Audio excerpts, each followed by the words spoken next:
नमस्कार, आप सभी का स्वागत है एनएस लाइफ न्यूज चैनल में। मैं राधा देवी ले चलते हैं कुछ खास खबरों की ओर।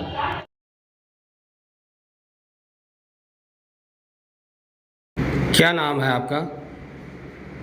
एसके मिश्रा।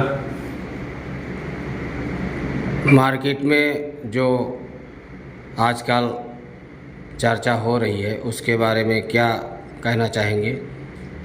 मार्केट में जो 55 किलो का मुद्दा अंतर्राष्ट्रीय मानवाधिकार ने जोरों से एक अभियान चलाया था, उसके ऊपर काफ़ी सारे व्यापारी वर्ग भी राजी थे, ट्रांसपोर्टर भी राजी थे। ट्रांसपोर्टर लोगों से एक सामूहिक मीटिंग हुई थी। उस मीटिंग के अंदर ये निष्कर्ष निकला था कि हम सारे लोग राजी हैं, अगर मार्केट के व्यापारी राजी होते हैं तो हमें कोई इतराज़ नहीं है 55 किलो के पार्सल को लेके। फिर बीच में लोकल यूनियन जो सूरत का है वो उस मामले में कूदा और उन्होंने फोस्टा और यूनियन के बीच में क्या बात हुई कि वो 55 किलो का मुद्दा कहीं गुमसा रह गया और जितने भी मार्केट में पार्सल उठाने वाले, तखा उठाने वाले, पोटला उठाने वाले, जितने भी मजदूर हैं भार उठाने वाले, वो अपने आप को एक छलावा सा महसूस कर रहे हैं, एक ठगा सा महसूस कर रहे हैं कि हमारे साथ एक छलावा हुआ है, हमें एक हिसाब से गुमराह किया गया है। जबकि सरकार की जो गाइडलाइन है वो 55 किलो से अधिक वजन उठाने की गाइडलाइन नहीं है, किसी भी क्षेत्र में नहीं है। लेकिन इसको यूनियन और उस समय जो फोस्टा के पदाधिकारी थे उन लोगों ने उसको इस तरह से गुमराह किया कि ये मुद्दा कहीं मार्केट में खो सा गया है, जिसके ऊपर अंतर्राष्ट्रीय मानवाधिकार दोबारा से सभी से चर्चा करके और इस मुद्दे को उठाने की कोशिश करेगा और प्रशासन से भी बात करेगा कि ताकि मजदूरों के साथ में एक सहानुभूति बरती जाए। मार्केट में और भी लोग हैं इस मुद्दे को जो कि उन्हें उठाना चाहिए, जो जिम्मेदार हैं, और वो नहीं उठा रहे हैं। इसके बारे में आप क्या कहना चाहेंगे? इसके बारे में मैं तो यही कहना चाहूँगा कि बहुत सारी ऐसी संस्थाएं हैं, बहुत सारे ऐसे यूनियन मार्केट में चल रहे हैं।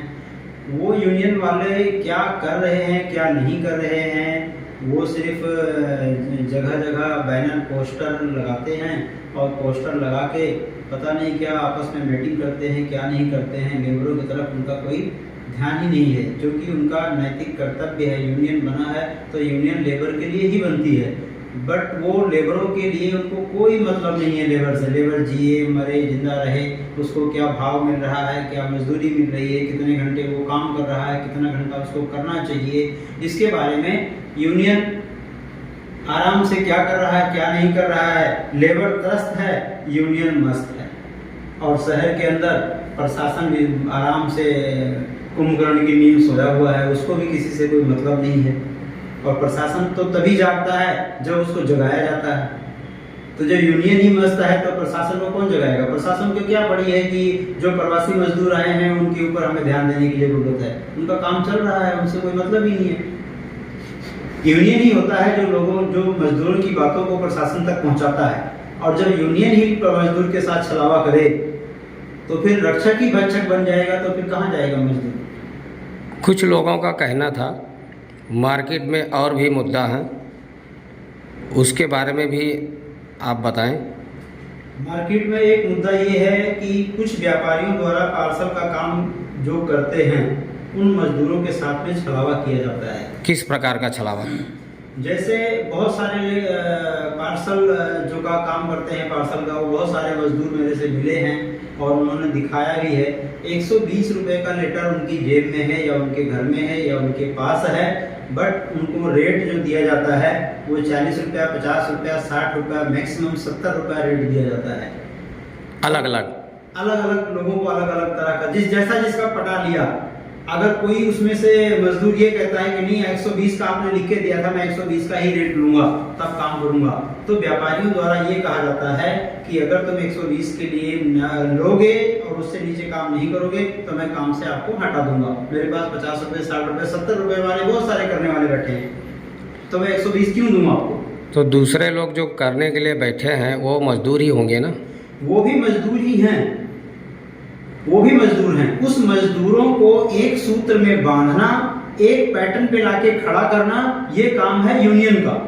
लेकिन यूनियन ही मजदूरों को आपस में फूट डालती है और व्यापारी वर्ग से मिलकर मलाई खाती है। मतलब आपका कहना है कि व्यापारियों के साथ मिलकर यूनियन मजे कर रही है और मजदूर त्रस्त हैं। और मजदूर इतने पढ़े लिखे नहीं होते हैं कि ऐसी गुप्त चुप मीटिंग को या ऐसे प्यार भरी बातों को वो समझ सके। वो अगर इतने पढ़े लिखे होते तो पार्सल का काम क्यों करते, कोई और काम ना कर लेते, कहीं बाबू ना बन जाते हो। तो ये बहुत सारी ऐसी घटनाएं हैं जिस पे यूनियन को काम करना चाहिए। यूनियन काम नहीं करता है, जो एक चिंता का विषय है।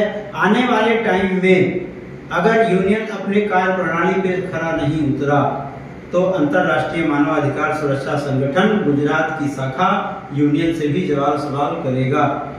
हमें मजदूर के हित की चिंता है और हम उस मजदूरों के हितों के लिए अंतिम सांस तक लड़ेंगे।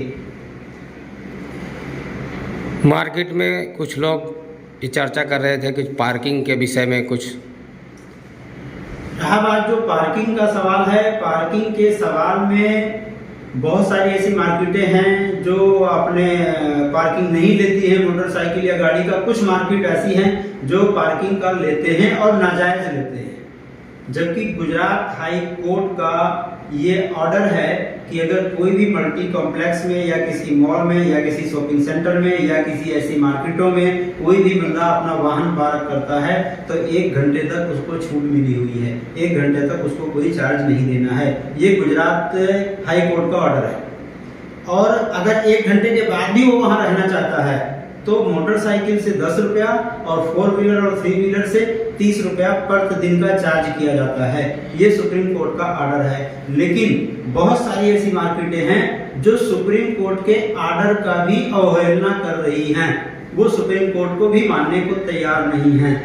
तो इसके ऊपर भी हमारी संस्था चिंतन कर रही है। हर एक एविडेंस को अपने पास में कोर्ट द्वारा या जैसे भी करके अपने पास एविडेंस लाएगी। उसके बाद में फिर मार्केट प्रशासन से या मार्केट मैनेजमेंट से